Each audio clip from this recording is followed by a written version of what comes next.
Hello दोस्तों, आज मैं आप लोगों के बीच संविधान की श्रृंखला को आगे बढ़ाते हुए चर्चा करेंगे कुछ प्रमुख संवैधानिक आयोग के बारे में। ठीक है, जिसमें से हम लोग चर्चा करेंगे अनुसूचित जाति आयोग, अनुसूचित जनजाति आयोग, पिछड़ा वर्ग आयोग। ठीक है, ये तीन महत्वपूर्ण आयोग के बारे में चर्चा करेंगे। उसके बाद में दो अन्य टॉपिक देखेंगे हम लोग, महान्यायवादी और फिर केग के बारे में चर्चा करेंगे। ये सबसे बहुत ज़्यादा क्वेश्चन हर प्रतियोगी परीक्षाओं में पूछा जाता है दोस्तों, तो इसे आप ध्यानपूर्वक देखेंगे और समझने का प्रयास करेंगे। तो आइए शुरुआत करते हैं दोस्तों कि अनुसूचित जातियों के लिए राष्ट्रीय आयोग का गठन किस अनुच्छेद में किया गया है और इसकी क्या क्या प्रावधान है, इसका क्या क्या कार्य है, इसके बारे में चर्चा करते हैं। इंग्लिश में इसको कहते हैं दोस्तों NCSC, national commission for schedule caste, है ना, अनुसूचित जाति के लिए राष्ट्रीय आयोग। ठीक है, ये लोगो है अनुसूचित जाति के लिए।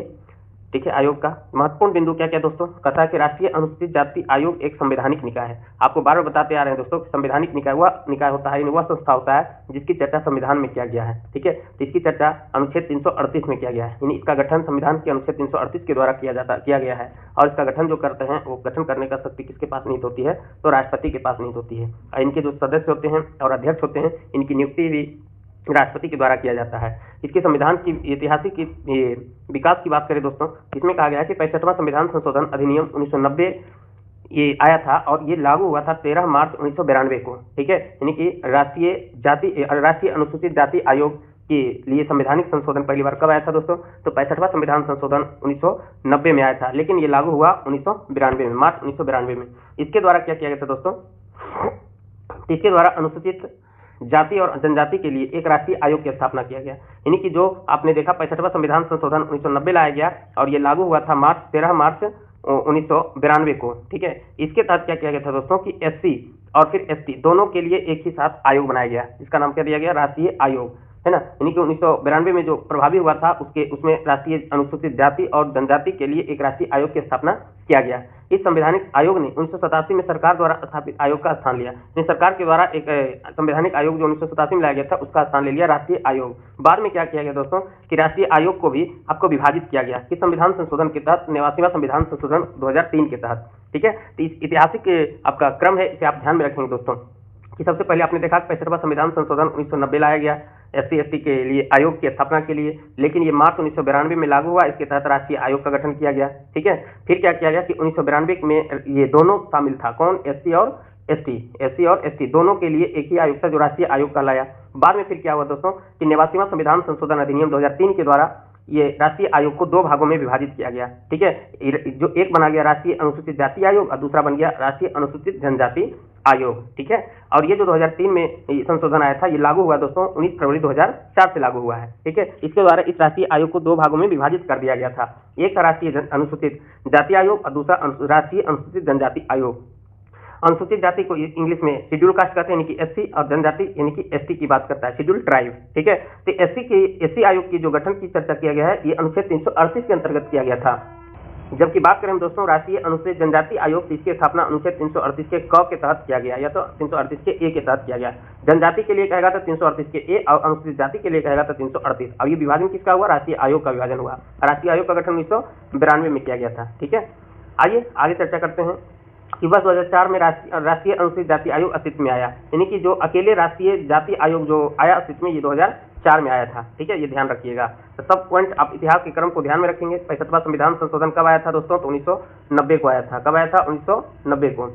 यहाँ देखेंगे 65वां संविधान संशोधन 1990 में आया और लेकिन ये लागू हुआ 1992 में। ठीक है, इसके तहत एक राष्ट्रीय आयोग का गठन किया गया। किसका आयोग का गठन किया गया, राष्ट्रीय आयोग। इसमें कौन कौन शामिल था, तो SC और ST आयोग दोनों शामिल था, लेकिन बाद में फिर से 89वां संविधान संशोधन हुआ और उसके द्वारा क्या किया गया कि दो भाग में विभाजित हो गया। एक कहलाया दोस्तों कि SC आयोग यानी कि राष्ट्रीय जाति आयोग, अनुसूचित जाति आयोग, और एक कहलाया ST आयोग यानी कि राष्ट्रीय अनुसूचित जनजाति आयोग। ठीक है, ये SC और ST इसकी गठन हुई थी दोस्तों 338 के तहत, इसका गठन हुआ था 338 के क के तहत।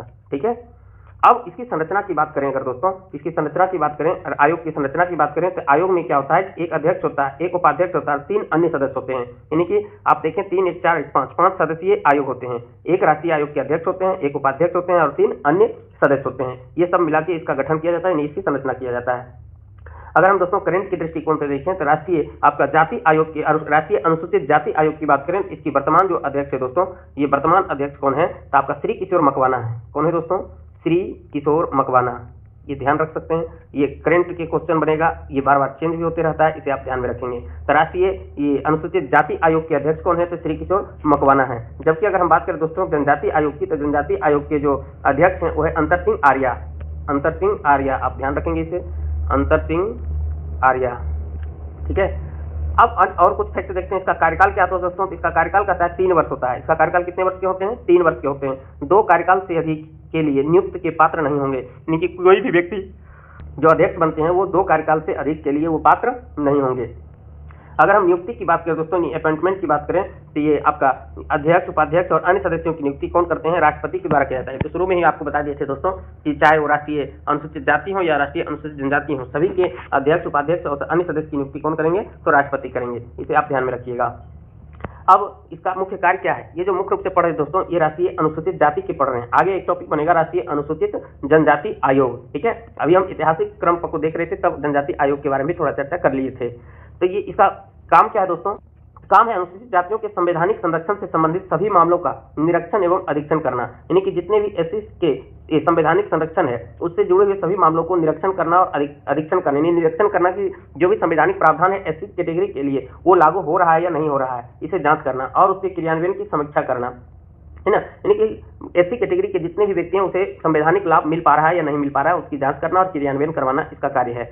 अनुसूचित जातियों के हितों का उल्लंघन करने वाले मामलों की जांच पड़ताल एवं सुनवाई करना भी है, यानी कि ये एससी कैटेगरी के ये जो संवैधानिक प्रावधान किया गया उसका कोई उल्लंघन कर रहा है तो उसके मामलों को जांच पड़ताल करना और इस पर सुनवाई करना, ये आपका अनुसूचित जाति आयोग का काम है। तीसरा काम कहता है दोस्तों, अनुसूचित जाति के संरक्षण हेतु उठाए गए कदमों एवं किए जा रहे कार्यों पर राष्ट्रपति को प्रतिवर्ष या आवश्यकता अनुसार रिपोर्ट प्रस्तुत करना। ठीक है, यानी कि अनुसूचित जाति के जितने भी प्रोटेक्शन की बात है, संरक्षण हेतु उठाए गए कदम होते हैं, उसके कार्य को राष्ट्रपति को प्रतिवर्ष अपना रिपोर्ट प्रस्तुत करते हैं, या फिर जब उनको इस आयोग को आवश्यकता लगे तब वो अपना रिपोर्ट राष्ट्रपति को सौंपता है। तो ये क्वेश्चन पूछा जाएगा कि राष्ट्रीय अनुसूचित जाति आयोग अपना रिपोर्ट किसे सौंपते हैं? तो राष्ट्रपति को। कब सौंपते हैं? प्रतिवर्ष, या तो जब उनको आवश्यक लगे तब वो सौंप सकता है। अनुच्छेद 338 के क्लाउज 10 में विशेष कार्य की चर्चा किया गया है। कहता है यह आयोग, यानी कि राष्ट्रीय अनुसूचित जाति आयोग, आंग्ल भारतीय समुदाय के संबंध में भी उसी प्रकार का कार्य करेगा जिस प्रकार वह अनुसूचित जातियों के लिए करता रहा है। ठीक है, यह अनुच्छेद 338 के खंड 10 में है। यानी कि दोस्तों जिस तरह से ये राष्ट्रीय अनुसूचित जाति आयोग ने एससी के संरक्षण के लिए कार्य करता है, उसी तरह से आंग्ल भारतीय समुदाय के लिए भी आपका राष्ट्रीय अनुसूचित जाति आयोग ही कार्य करता है। वो है आंग्ल भारतीय समुदाय। आंग्ल भारतीय समुदाय दोस्तों ऐसे समुदाय के लोग होते हैं जिनमें से आपका माता पिता में से कोई भी, चाहे वो माता हो या पिता हो, एक अंग्रेज हो और एक आपका इंडियन हो। ठीक है, तो वैसे उससे जो बच्चे पैदा होते हैं, यानी उसका जो संतान होगा वो कहलाएगा आंग्ल भारतीय समुदाय। ठीक है, तो उस पर भी कार्य करता है। ये क्लाउज 338 के क्लाउज 10 में इसका चर्चा किया गया है। अब कुछ अन्य महत्वपूर्ण चीजें देखते हैं दोस्तों। कहता है कि 2018 तक आयोग को ओबीसी अन्य पिछड़ा वर्ग के संबंध में भी समान कार्य करने की आवश्यकता थी, लेकिन 2018 के 102वें संविधान संशोधन अधिनियम द्वारा इसे इस जिम्मेदारी से मुक्त कर दिया गया है। यानी कि जो ओबीसी के संबंध में भी ये कार्य करता था, यानी कि राष्ट्रीय अनुसूचित जाति आयोग की बात करें तो ये बहुत ही पहले आपका विस्तृत रूप में था। एक तो एससी का आपका नेतृत्व करता था, फिर आपका ये आंग्ल भारतीय समुदाय के भी आपका नेतृत्व करता था, और 2018 तक ये ओबीसी के लिए भी वही कार्य करता था। लेकिन 2018 के 102वें संविधान संशोधन अधिनियम के द्वारा इस कार्य से इसे क्या कर दिया गया? मुक्त कर दिया। किस कार्य से? ओबीसी के लिए, क्योंकि उसके लिए अलग आयोग का गठन कर दिया गया। आगे चर्चा करेंगे इसके बारे में। इस प्रकार से दोस्तों राष्ट्रीय अनुसूचित जाति आयोग समाप्त हो जाती है। अब हम लोग चर्चा करेंगे अनुसूचित जनजातियों के राष्ट्रीय आयोग, यानी कि अगर इंग्लिश में इसे देखें तो national commission for scheduled tribes. ठीक है, यानी कि जिसको हम लोग आदिवासी के रूप में भी देख सकते हैं। राष्ट्रीय अनुसूचित जनजाति आयोग भी एक कैसा निकाय है दोस्तों? संवैधानिक निकाय है, क्योंकि इसकी चर्चा संविधान के अनुच्छेद 338 के क में किया गया है। इसी के तहत राष्ट्रपति राष्ट्रीय अनुसूचित जनजाति आयोग की स्थापना करते हैं। ठीक है, तो यहाँ पर लिखा है 2003 के 89वें संवैधानिक संशोधन अधिनियम जो 19 फरवरी 2004 से प्रभाव में आया, इसके द्वारा संविधान में एक नया अनुच्छेद 338 के क्लाउज 338 के क जोड़ा गया, जिसके अंतर्गत यह आयोग बना। ये तो आपको इतिहास में जब पढ़ा रहे थे, यानी कि संवैधानिक इतिहास में, तो वहीं पर बताए थे कि राष्ट्रीय आयोग से ही 2 भाग में बटा था। अब फिर ये लागू हुआ 19 फरवरी 2004 से। एक बन गया एससी आयोग और एक बन गया एसटी आयोग। ठीक है, इसका संरचना क्या है? इसका भी संरचना राष्ट्रीय अनुसूचित जाति आयोग की तरह ही है। एक अध्यक्ष होगा, एक उपाध्यक्ष होगा और 3 अन्य सदस्य होगा। इसकी भी नियुक्ति कौन करेंगे दोस्तों? तो राष्ट्रपति के द्वारा ही किया जाएगा। कार्यकाल 3 वर्ष, उसका भी कार्यकाल 3 वर्ष।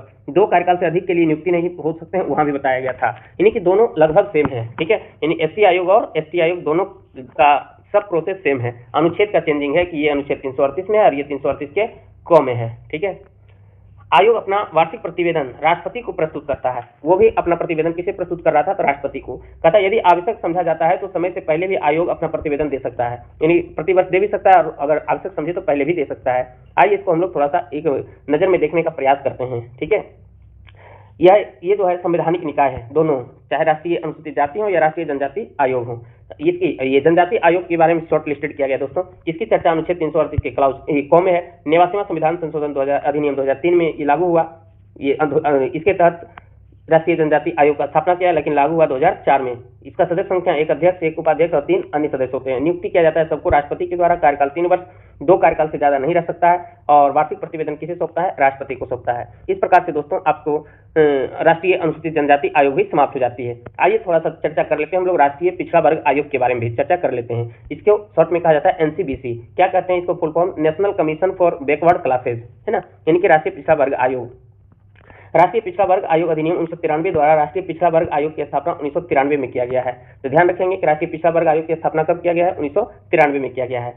102वां संविधान संशोधन अधिनियम 2018 के तहत संविधान में एक नया अनुच्छेद 338 के ख का प्रावधान किया गया, जो पिछड़ा वर्ग आयोग को संवैधानिक दर्जा प्रदान करता है। ये जो 1993 में गठन किया गया था दोस्तों, ये अधिनियम के तहत ये गठन किया गया था, लेकिन संवैधानिक मोहरा बना था आपको अनुच्छेद 338 के क्लाउज ख के तहत, और ये बना था 2018 के बाद, संविधान संशोधन करने के बाद। ठीक है, तो पहले जो है वैधानिक था। ठीक है, ये अंतर होता है। विधि बना के इस आयोग का गठन किया गया था, पिछड़ा वर्ग आयोग, लेकिन संवैधानिक बना था कब? 2018 में। ठीक है, 338 के क्लाउज ख के तहत। तो आप ध्यान रखेंगे 338 में आपका एससी आयोग था, 338 के क में क्या था? एसटी आयोग, और 338 के ख में क्या आ गया? पिछड़ा वर्ग आयोग। ठीक है, ये आया अस्तित्व में कब? ये अस्तित्व में आया 2004 में, ये भी आया 2004 में, अलग अलग होके, है ना, और ये आया 2018 में। ध्यान रखेंगे। तो संवैधानिक दर्जा राष्ट्रीय पिछड़ा वर्ग आयोग को कब प्राप्त हुआ दोस्तों? 2018 में, यानी कि पिछड़ा वर्ग आयोग अब एक संवैधानिक संस्था हो चुका है। इसका क्या है गठन की प्रोसेस, यानी गठन कैसे किया जाता है? तो 1 अध्यक्ष होगा, 1 उपाध्यक्ष होगा और 3 अन्य सदस्य होगा। जिस तरह से आपने राष्ट्रीय जाति आयोग, अनुसूचित जाति आयोग, अनुसूचित जनजाति आयोग देखा, उसी तरह से राष्ट्रीय पिछड़ा वर्ग आयोग का भी गठन 1 अध्यक्ष, 1 उपाध्यक्ष और 3 सदस्य के तहत होता है। इन सभी का कार्यकाल 3 वर्ष का होता है। आपने पीछे भी देखा था, ये 2 कार्यकाल से अधिक के लिए नियुक्त नहीं किया जा सकते हैं। बिल्कुल सेम प्रोसेस है राष्ट्रीय अनुसूचित जाति आयोग और जनजाति आयोग। इनकी नियुक्ति भी राष्ट्रपति के द्वारा होता है सदस्यों की, और उन दोनों का भी नियुक्ति राष्ट्रपति के द्वारा ही किया जाता रहा है। केंद्र सरकार और राज्य सरकारों को सामाजिक शैक्षणिक रूप से पिछड़े वर्गों को प्रभावित करने वाले समस्त नीतिगत मामलों पर आयोग से परामर्श लेना होता है। यानी कि ये जो आयोग बनता है उससे ये परामर्श लेती है सरकार कि शैक्षणिक रूप से और सामाजिक रूप से जो भी पिछड़े वर्ग के लोग प्रभावित हैं उसके मामलों में ये इस आयोग से सरकार आपका परामर्श लेता है। ठीक है, हालांकि 2021 के 105वां संविधान संशोधन अधिनियम ने राज्य सरकारों को अपने स्वयं के उद्देश्य के लिए सामाजिक और शैक्षिक रूप से सूची की तैयारी और रख रखाव के संबंध में आयोग के साथ इस परामर्श से छूट दी है। ठीक है, यहाँ पर क्या कहा गया दोस्तों कि 2021 में 105वां संविधान संशोधन किया गया। इसके तहत राज्य सरकार को यह छूट दिया गया है कि स्वयं से एक लिस्ट जारी करे। ठीक है, लिस्ट जारी कर सकता है कौन पिछड़ा वर्ग आयोग है, सामाजिक और ये शैक्षणिक रूप से पिछड़े वर्ग में है, और उसके लिए व्यवस्था किया जाए। ये 105वां संविधान संशोधन के तहत किया गया है। आइए इसी को हम लोग थोड़ा ब्रीफ में देखने का प्रयास करते हैं दोस्तों, क्या क्या हाईलाइटेड पॉइंट हैं। ठीक है, 1993 में एनसीबीसी की स्थापना हुई, है ना, अधिनियम के तहत, यानी कि राष्ट्रीय पिछड़ा वर्ग आयोग। जबकि इसको संवैधानिक दर्जा कब प्राप्त हुआ? तो 2018 में 102वां संविधान संशोधन के तहत अनुच्छेद 338 के ख को जोड़कर। इसकी संरचना कैसे किया जाता है? 1 अध्यक्ष होते हैं, 1 उपाध्यक्ष और 3 सदस्य। एकदम सेम प्रोसेस है सब दोस्तों। कार्यकाल 3 वर्ष, अधिकतम कार्यकाल 2 कार्यकाल तक हो सकता है। नियुक्ति राष्ट्रपति करते हैं। और 105वां संविधान संशोधन 2021 के द्वारा राज्यों को ओबीसी सूची बनाने या रखने में परामर्श से छूट दिया गया है। ठीक है, आइए दोस्तों, इस प्रकार से आपका 3 आयोग, प्रमुख आयोग, संवैधानिक आयोग जो समाप्त हो गई है। ठीक है, अब हम लोग 2 अन्य टॉपिक के बारे में चर्चा करते हैं दोस्तों, जिसमें से पहला है केग। कौन है दोस्तों? केग, है ना, यानी कि इसको हिंदी में कहते हैं भारत का नियंत्रक एवं महालेखा परीक्षक।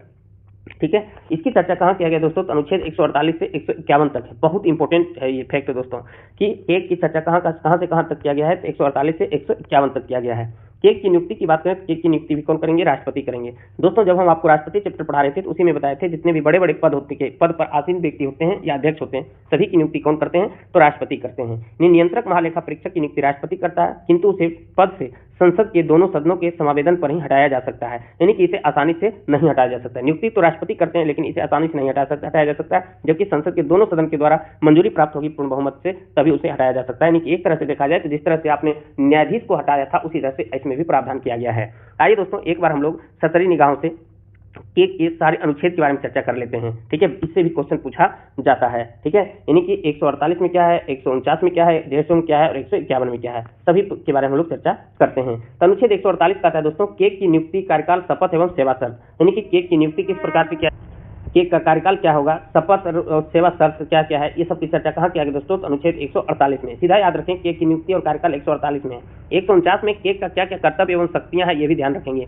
149 में कर्तव्य एवं शक्ति है, जबकि 148 में नियुक्ति, कार्यकाल और शपथ है। 150 में बात करें तो 150 में कहता है दोस्तों, केक की सलाह पर राष्ट्रपति लेखाओं के प्रारूप रखेंगे। यानी केक जब सलाह देगा तो उसके आधार पर राष्ट्रपति लेखाओं एवं प्रारूप रखाएंगे संसद में। ठीक है, केक रिपोर्ट राष्ट्रपति और राज्यपाल को सौंपेंगे। ठीक है, केक ये अपना रिपोर्ट किसे सौंपेंगे, राष्ट्रपति को, और जिस राज्य से संबंधित जुड़े हुए मुद्दा होगा उस राज्य के राज्यपाल को सौंपेंगे। तो ये ध्यान में रखिएगा। कैसे याद रखेंगे दोस्तों, 148 में क्या है, केक की नियुक्ति, कार्यकाल, शपथ एवं शर्त। 49 में कर्तव्य एवं शक्ति। और 150 में दोस्तों की जो अपना सलाह देगा वो राष्ट्रपति को देंगे और राष्ट्रपति अपना प्रारूप संसद के समक्ष रखेंगे। और 151 में कहता है कि केक अपना रिपोर्ट राष्ट्रपति और संबंधित राज्य के राज्यपाल को देगा। ठीक है, आप इसे दोस्तों स्क्रीनशॉट ले सकते हैं और आप इसे ध्यान में रखेंगे। ठीक है, आइए अब हम लोग इससे बारीकी से चर्चा करते हैं इसके बारे में। ठीक है, ये तो बता ही दिए, हटाया जा सकेगा। यानी कि केक को कैसे हटाया जा सकता है, जिसका आधार क्या होना चाहिए दोस्तों, आधार होना चाहिए कि कदाचार या असमर्थता, यानी भ्रष्ट पाया गया हो, कोई आपका और कार्य करने से असमर्थ हो, तभी हटाया जा सकता है। यानी इसे हटाने की प्रक्रिया उच्चतम न्यायालय के न्यायाधीश के समान होती है। आपको शुरू में ही बताए थे कि दोनों सदन के द्वारा मंजूरी प्राप्त होती है तभी यह हटाया जा सकता है। इसकी पदावधि पद ग्रहण करने की तिथि से 6 वर्ष होगी, लेकिन यदि इससे पूर्व 65 वर्ष की आयु प्राप्त कर लेता हो तो वह अवकाश ग्रहण कर सकता है। यानी कि जिस प्रकार से आपने देखा दोस्तों, इससे पहले आप निर्वाचन आयोग देखे थे, वित्त आयोग देखे थे, फिर देखे थे हम लोग लोक सेवा आयोग, ये सब में भी ये पदावधि की चर्चा किया गया था कि 6 वर्ष या 65 वर्ष। इसे इस तरह से याद रखेंगे, 6 वर्ष या 65 वर्ष, यानी कि जो पहले हो जाए। ठीक है, यानी कि आपका केक की कार्यकाल कितना होता है दोस्तों, 6 वर्ष या 65 वर्ष, जो पहले पूरा हो जाए। ठीक है, सेवानिवृत्ति के बाद भारत सरकार के अधीन कोई भी पद धारण नहीं कर सकता। बहुत इंपॉर्टेंट पद है दोस्तों ये केक, यानी कि जब ये रिटायर हो जाते हैं तो इसके बाद भारत सरकार के अधीन कोई भी पद धारण नहीं कर सकेगा। क्यों, क्योंकि ये नियंत्रक, महालेखा परीक्षक, सार्वजनिक धन का संरक्षक होता है और ये सबसे बड़े पोस्ट होते हैं दोस्तों। यानी कि इसे अगर देखा जाए तो कह सकता है कि केंद्र सरकार का प्रहरी कहा जाता है इसे, किसे, केक को कहा जाता है। यानी कि सार्वजनिक धन का संरक्षक होता है। यानी कि जितने भी आपका ये बजट तैयार किया जाता है, कोई भी योजना के में खर्च किया जाता है रुपया, इस सब पर ये नजर किसका रहता है दोस्तों, केक का ही नजर होता है। तो क्वेश्चन पूछेगा कि सार्वजनिक धन का संरक्षक कौन होते हैं, तो नियंत्रक, महालेखा परीक्षक होते हैं। जब ये इस पद पर कार्य कर लेता है तो इसके बाद भारत सरकार के अधीन कोई भी पद धारण नहीं कर सकता है। भारत तथा प्रत्येक राज्य एवं प्रत्येक संघ राज्य क्षेत्र की संचित निधि से किए गए सभी व्यय, इनके खर्च विधि के अधीन हुआ है या नहीं, यह इसकी समीक्षा करता है। यानी कि ये बहुत अच्छे पोस्ट में से एक है दोस्तों। इसीलिए तो नियुक्ति तो राष्ट्रपति कर देंगे, लेकिन इसे जब तब सरकार नहीं चाह सकती है। इसे हटाने के लिए कौन तैयार होगा, संसद होगा। कौन होगा दोस्तों, संसद। और वो भी संसद तभी हटा सकता है जब ये भ्रष्ट हो, है ना, या कदाचारी में पाया गया हो, या फिर ये असमर्थ हो कार्य करने से। ठीक है, यानी कि सार्वजनिक धन की संरक्षा करता है। और फिर क्या करता है दोस्तों कि जब कोई राज्य सरकार या संशासित प्रदेश या केंद्र सरकार कोई भी योजना के लिए पैसा लिया जाता है संचित निधि से, तो जिस योजना के लिए पैसा लिया जाता है उस योजना में खर्च किया गया है कि नहीं, उसकी भी ये जांच पड़ताल करता है और देखभाल करने का कार्य करता है। और अपने जो प्रतिवेदन होता है ये राष्ट्रपति या राज्यपाल को ये सौंपता है। ठीक है, वही यहाँ पर लिखा है कि राष्ट्रपति या राज्यपाल के निवेदन पर किसी अन्य प्राधिकरण के लेखाओं की भी लेखा परीक्षा करता है, जैसे स्थानीय निकायों की लेखा परीक्षा। यानी कि जब राज्यपाल या राष्ट्रपति ये उसे केक के अध्यक्ष को ये बात कहे कि थोड़ा स्थानीय निकाय की लेखा जोखा को देख लो, या फिर कोई नगर पंचायत वाला देख लो, तब ये उसके लिए भी कार्य करता है। ठीक है, और रिपोर्ट राष्ट्रपति या राज्यपाल को सौंपता है। ये बता दिए हैं। केंद्र सरकार के लेखाओं से संबंधित प्रतिवेदन को केक राष्ट्रपति को देता है, जिसे वह संसद के प्रत्येक सदन के पटल पर रखते हैं। ये 151 में बताए थे आपको। ठीक है, किसी राज्य के लेखाओं से संबंधित प्रतिवेदन को केक उस राज्य के राज्यपाल को देता है, जिसे वह राज्य के विधानमंडल के पटल पर रखते हैं। ठीक है, किसी राज्य के लेखाओं से संबंधित अगर कोई प्रतिवेदन है तो राष्ट्रपति को ना देकर उससे संबंधित जो राज्यपाल है उसे सौंपता है, राज्यपाल उसे विधानमंडल के पटल पर रखवाता है। केक राष्ट्रपति को 3 लेखा परीक्षा प्रतिवेदन प्रस्तुत करता है। क्या क्या तो दोस्तों, विनियोग लेखाओं पर लेखा परीक्षा रिपोर्ट। विनियोग बजट क्या होता है, ये भी जब बजट के चैप्टर में पढ़ेंगे दोस्तों। विनियोग बहुत अच्छे आपका बजट है, आगे चर्चा करेंगे विनियोग के बारे में। अभी बस इतना जानिए, विनियोग लेखाओं पर लेखा परीक्षा रिपोर्ट भी राष्ट्रपति को सौंपता है। वित्त लेखाओं पर लोक परीक्षा रिपोर्ट सौंपता है। सरकारी उपक्रमों पर लेखा परीक्षा रिपोर्ट सौंपता है। राष्ट्रपति इन रिपोर्टों को संसद के दोनों सदनों के सभा पटल पर रखता है। इसके उपरांत लोक लेखा समिति इनकी जांच करती है और निष्कर्षों के से संसद को अवगत कराती है। यानी कि जब ये अपनी रिपोर्ट को सौंपती है तो इस रिपोर्ट को जांच करता है लोक लेखा समिति, और ये सब करवाते कौन है? राष्ट्रपति।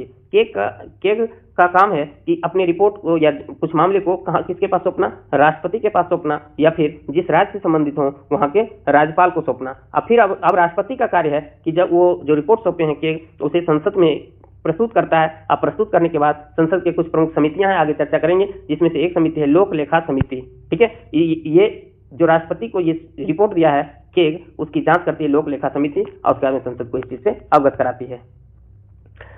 इन्हीं की नियंत्रक एवं महालेखा परीक्षक संसद की लोक लेखा समिति के गाइड, मित्र एवं मार्गदर्शक के रूप में कार्य करता है। अगर हम देखना चाहें दोस्तों कि केग नियंत्रक एवं महालेखा परीक्षक संसद की क्या करता है? संसद की जो समिति है लोक लेखा समिति, ये केग की गाइड करने का कार्य करता है, मित्र के रूप में कार्य करता है और मार्गदर्शक के रूप में कार्य करता है। ठीक है, इस प्रकार से दोस्तों आपका केग का जो चैप्टर है ये भी समाप्त हो जाती है। अब हम इस लेक्चर के आखिरी टॉपिक को देखने जा रहे हैं, जिसका नाम है भारत का महान्यायवादी। अगर दोस्तों केग की बात करें तो वर्तमान में केग कौन है? तो केग वर्तमान में आपका के संजय मूर्ति हैं। कौन है दोस्तों? के संजय मूर्ति, इसे आप ध्यान में रखेंगे। अब भारत के महान्यायवादी के बारे में चर्चा करते हैं कि अटॉर्नी जनरल ऑफ इंडिया। ठीक है, ये यहाँ AGI लिखा है, attorney general of India, Bharat के महान्यायवादी। इसकी चर्चा अनुच्छेद 76 में है दोस्तों। ठीक है, इसकी चर्चा कहाँ है दोस्तों? अनुच्छेद 76 में, बहुत इंपॉर्टेंट है। ठीक है, महान्यायवादी देश के सर्वप्रथम विधि अधिकारी होते हैं, यानी कि देश के सबसे बड़े अधिवक्ता के रूप में भी देखा जाए, ये सर्वोच्च कानून की जानकार कौन होते हैं? तो महान्यायवादी होते हैं, यानी कि अटॉर्नी जनरल होते हैं। वर्तमान में अटॉर्नी जनरल दोस्तों R वेंकट रमनी है, R वेंकट रमनी है, इसे आप ध्यान में रखेंगे। तो क्वेश्चन पूछा जाता है दोस्तों कि देश की या भारत सरकार का सर्वोच्च विधि अधिकारी कौन होते हैं? तो महान्यायवादी होते हैं। और महान्यायवादी नियुक्ति किस अनुच्छेद के तहत किया जाता है? अनुच्छेद 76 के तहत। आप लोग बताइए इसकी नियुक्ति कौन कर सकता है दोस्तों? तो राष्ट्रपति। उनकी नियुक्ति कौन करता है? राष्ट्रपति करता है। ठीक है, भारत का महान्यायवादी ना तो संसद का सदस्य होता है और ना ही मंत्रिमंडल का सदस्य होता है, लेकिन वह किसी भी सदन में अथवा उनकी समितियों में बोल सकता है, किंतु उसे मत देने का अधिकार नहीं होता। ये कहाँ कहा गया है? अनुच्छेद 88 में। बहुत ज्यादा इंपॉर्टेंट है दोस्तों, इसे आप ध्यान रखेंगे, मोस्ट इंपॉर्टेंट है। कई बार क्वेश्चन पूछा जाता है कि वह कौन से व्यक्ति हैं या वह कौन सा व्यक्ति होते हैं जो संसद के सदस्य नहीं होते हैं और ना ही मंत्रिमंडल के सदस्य होते हैं, फिर भी वो संसद में जाकर बैठ सकता है, बोल सकता है। ठीक है, लेकिन वो मतदान नहीं कर सकता है। वो व्यक्ति कौन है? भारत के महान्यायवादी हैं, यानी कि भारत के सर्वोच्च विधि अधिकारी हैं, और ये मतदान नहीं कर सकते हैं। ये किस अनुच्छेद के तहत करता है? तो अनुच्छेद 78 के तहत करता है दोस्तों। बहुत ज्यादा इंपॉर्टेंट है, एकदम इसे आप ध्यान रखिएगा। ठीक है, भारत की महान्यायवादी की नियुक्ति राष्ट्रपति करता है, लेकिन वह उसके प्रसाद पर्यंत पद धारण करता है। यानी प्रसाद पर्यंत कहने का मतलब हुआ कि राष्ट्रपति नियुक्त करते हैं और राष्ट्रपति जब चाहे तब उसे हटा भी सकता है। ठीक है, ये 6 वर्ष या 65 वर्ष इसमें लागू नहीं होगा, इसे आप ध्यान रखिएगा। महान्यायवादी बनने के लिए वही अर्हताएं होती है जो उच्चतम न्यायालय के न्यायाधीश बनने के लिए होती है। यानी कि जो उच्चतम न्यायालय के न्यायाधीश बनने के लिए योग्यताएं या अर्हताएं होती है, वही आपका महान्यायवादी बनने के लिए योग्यताएं अर्हताएं होती हैं। अब आप कहेंगे सर क्या है योग्यताएं उच्चतम न्यायालय के न्यायाधीश बनने के लिए? तो दोस्तों हमारे YouTube channel GK hub by Ramlila में जाएंगे तो वहाँ पर संविधान नाम से प्लेलिस्ट बना हुआ है, उस पर जाएंगे, आपको सुप्रीम कोर्ट का एक वीडियो बनाया हुआ है, वो आप जाकर देख सकते हैं। भारत का महान्यायवादी को भारत के राज्य के सभी न्यायालयों में सुनवाई का अधिकार होता है। यानी कि अटॉर्नी जनरल जो होता है दोस्तों, राज्य क्षेत्र के किसी भी न्यायालय में सुनवाई करने का ये अधिकार होता है। महान्यायवादी को सहायता देने के लिए सॉलिसिटर जनरल तथा 2 अतिरिक्त सॉलिसिटर जनरल भी नियुक्त किए जाते हैं। ठीक है, यानी कि महान्यायवादी को सहायता देने के लिए कौन कौन होते हैं दोस्तों? एक होते हैं सॉलिसिटर जनरल और 2 अतिरिक्त सॉलिसिटर जनरल होते हैं, इसे आप ध्यान रखेंगे।